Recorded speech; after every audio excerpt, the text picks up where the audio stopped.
खुलुमबाय बे समाव बड'लेण्ड इंखं टेलिभिजननि स्टुडिअ'आव मिथिखा नार्जारि दिनैनि गाहाय रादाबफ्राव दङ। रिमलनि सिमब्रेनायाव दंफां बायसिननानै सासे फरायसानि जिउ खहा आरो गोबांसा जखम। आइजलाव रिमलनि सिमब्रेनायाव अन्थाइ खनि गोग्लैसिननानै 10 सुबुंनि जिउ गोमादों। अरविन्द केजरीवालआ जोबथेसालियाव थाहैफिननांसिगोन। बायजो हादोरसायाव गोमादों आसामनि सासे सेंग्राया। आसाम सरकारा बोथोरनि हालोदखौ नोजोर होनानै सांग्रांथि फोसावदों। दिल्ली बिरखं गाथोननि इन्डिग' बिरखंखौ उदखारिफ्रा बमा होनो हुमखि होदों। दानिया फैदोनि आबुं रादाबाव।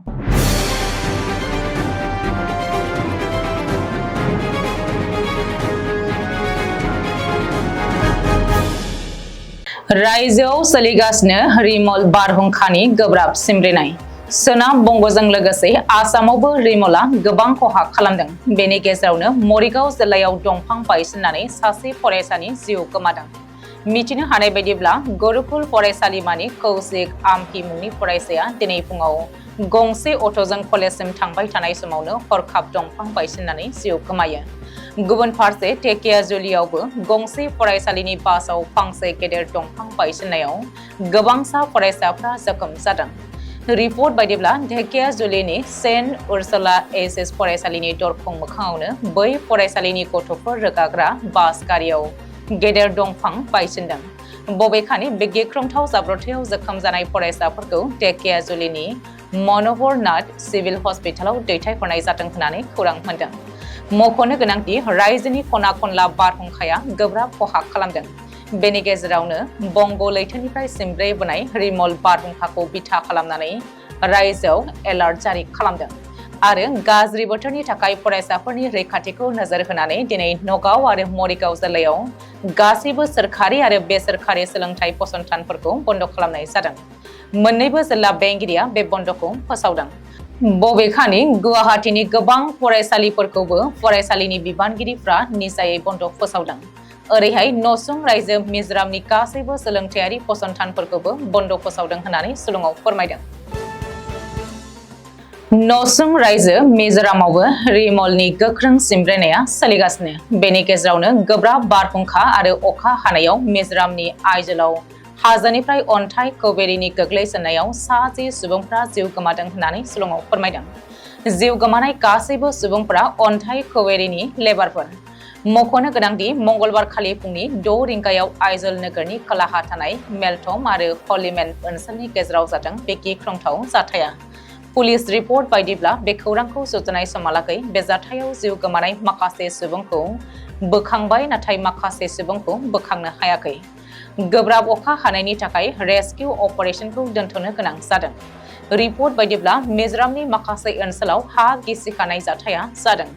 जाउनाव रायजोआव हान्थामेला फोनांजाबनायाव माखासे जेंना सोमजिदों। दिल्लीनि गिबि मन्त्रि आरो आम आदमी पार्टीनि गाहाय अरविन्द केजरीवालआ जोबथेसालियाव थाहैफिननांसिगोन। हादरनि जौसिन बिजिरसालिया जामिन एबा इन्टारिम बेल होनाया जोबनायनि उनावनो केजरीवालआ जोबथेसालियाव थाहैफिननांसिगोन। मख'नो गोनांदि अरविन्द केजरीवालनि जामिना फैगौ 1 जुन खालि जोबनो थांगासिनो। बेनि सिगांनो केजरीवालआ गावनि जामिननि समखौ आरोबाव 7 सान बारायनो थाखाय आर'जलाइ होदोंमोन। नाथाय जौसिन बिजिरसालिया केजरीवालनि बे आर'जलाइखौ थारलायै नेवसिगारो। बेनिफ्राय बे रोखा दि केजरीवालआ 2 जुन खालिनो सारेन्डार खालामनांगोन आरो जोबथेसालियाव थाहैफिननांगोन। बेखौबो मख'नो नांगोन दि दिल्लीयाव जौ केलेंकारिखौ लोब्बा लानानै गिबि मन्त्रि अरविन्द केजरीवालआ ईडीजों हमजादोंमोन। नाथाय हादराव सोलिनाय लकसभा बिसायख'थिखौ नोजोर होनानै आरो दोलोनि जानानै बिसायख'थि फोसावदिंनो थाखाय गोजौसिन बिजिरसालिया केजरीवालनो जामिन होदों। केरेलानिफ्राय न'फारसे फैबाय थानाय समावनो सोनाब बेंगलनि उत्तर दिनाजपुर जिल्लानि इटारड मुंनि जायगानिफ्राय थांनाय रबिबारनि 10 रिंगासो समनिफ्रायनो इटारड रायपुर बासटेन्डनिफ्राय हरखाब गोमादों गसाइगाव महकुमानि सिङाव थानाय 2 नं हास्रावबारि गामिनि थागिबि करेन नार्जारिनि फिसाज्ला किरन्जय नार्जारिया। मिथिनो हानाय बायदिब्ला टाइफड बेरामजों सैनांनानै दङमोन किरन्जय नार्जारिया। सानै लोगोफोरजों न' फारसे फैबाय थानाय समावनो हरखाब गोमादों होननानै मिथिनो मोननाय जादों। सानै गथ'नि बिफा केरेन्जय नार्जारिनि गोमानाय खौरां मोननायनि उनावनो नखराव दुखुनि थासारि साग्लोबदों। बेनिखायनो सोरबाफोर बहाबा नुसनबायोब्ला 9678462903 जानबुं नाम्बाराव खौरां हरनो खावलायदों नखरनि सुबुङा।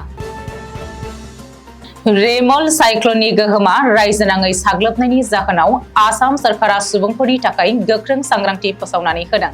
बे बाथ्राखौ गिबि मन्थ्रिया टुइटारनि गेजेरजों मिथिहोदों। बेनि अनगायैबो रायजो सरकारा गोख्रों सांग्रांथिफोरखौ मानिनानै सोलिनो बिथोन होनायजों लोगोसेनो ना हमनाय आरो आबादारिफोरखौबो खामानि मावनो थाखाय जेरावबो ओंखारनायनिफ्राय बादा खालामदों। मिथिनाय बायदिब्ला आसामनि धुबुरी, गवालपारा, बरपेटा, करीमगंज, हाइलाकान्दी, काछार, बाक्सा, बिश्वनाथ, बङाइगाव, चिरां, दरं, गलाघाट, हजाइ, कामरुप मेट्र'नि थागिबिफोरनि थाखाय गोख्रों सांग्रांथि फोसावनानै होदों। बेनि अनगायैबो 28 मेसिमहालागै मरिगाव आरो कार्बि आलं जिल्लानि थाखाय गोख्रों सांग्रांथि फोसावनानै होनाय जादों। बेराफारसेथिं काछार, डिमा हासाव, नलबारि, बाक्सा आरो चिरां जिल्लानि थागिबिफोरनि थाखाय 29 मेसिमहालागै बोथोरनि थासारिखौ नोजोर होनानै सांग्रांथि थानो थाखाय बिथोन होनायखौबो मिथिनो मोननाय जादों। दिनै फुंनि समाव वाराणसि थांनो गोनां इन्डिग' बिरखं दिङाखौ उदखारिफ्रा बमा होनो हुमखि होनायाव दावबायग्रा सुबुंफोरखौ गोख्रों रैखाथि होनो थांखि लानायखौ नुनो मोनदों।